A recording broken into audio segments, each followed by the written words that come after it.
They said an 85-pound German Shepherd had no business living with a newborn. They said it before Ranger ever did a single thing to earn that fear.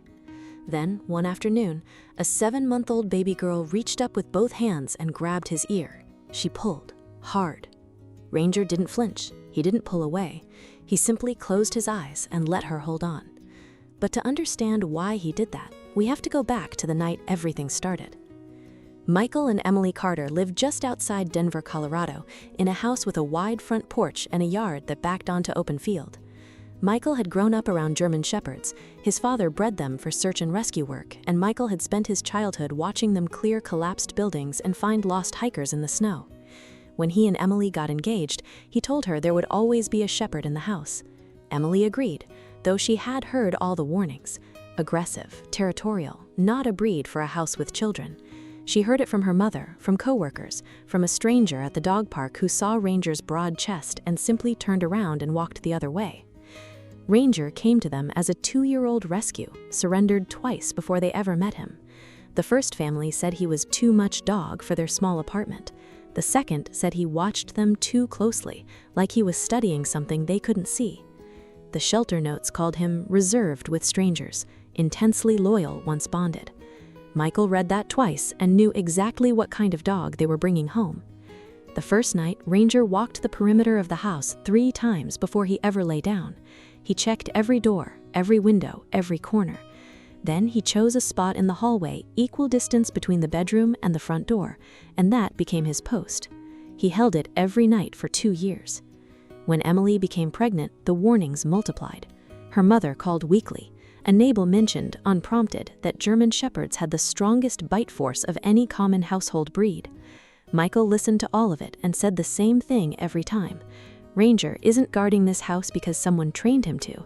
He's guarding it because he decided to. And then came the day Ava came home. Emily carried her through the front door wrapped in a soft gray blanket, and Ranger was already sitting there waiting, like he had known the exact hour. He didn't bark, he didn't jump. He walked forward slowly, lowered his massive head, and breathed in once, long and deliberate. Then he sat back down and did not move for the rest of the night.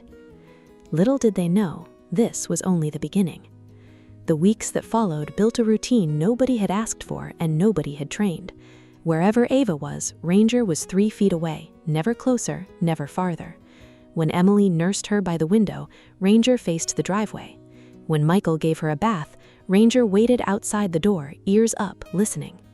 At night, he slept across the nursery threshold, not in it, not outside it, exactly on the line as if he had measured it himself.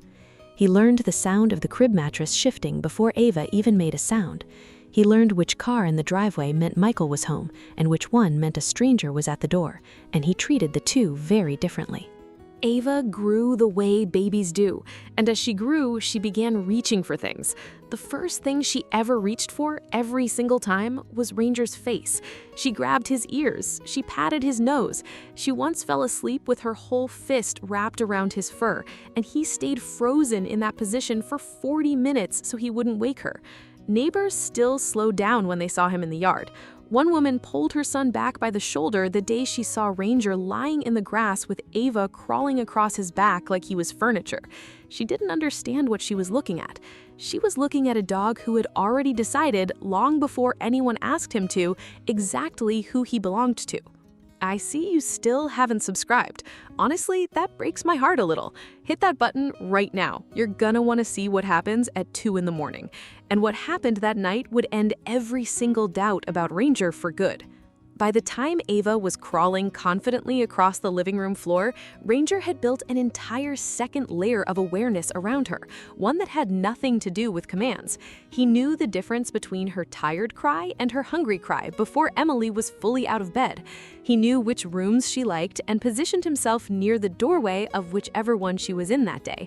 He even learned to nudge her toys back toward her when she dropped them, gently, using only his nose.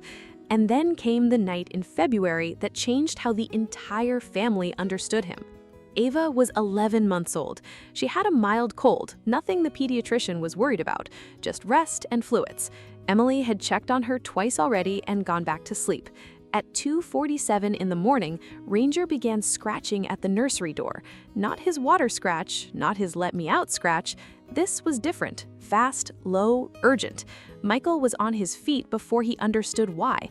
He opened the door and found Ranger already standing over the crib, rigid, staring down at Ava with an intensity neither of them had ever seen from him. What he saw in the next 10 seconds would stay with him for the rest of his life. Her breathing was shallow, too shallow. Michael picked her up immediately and called for Emily.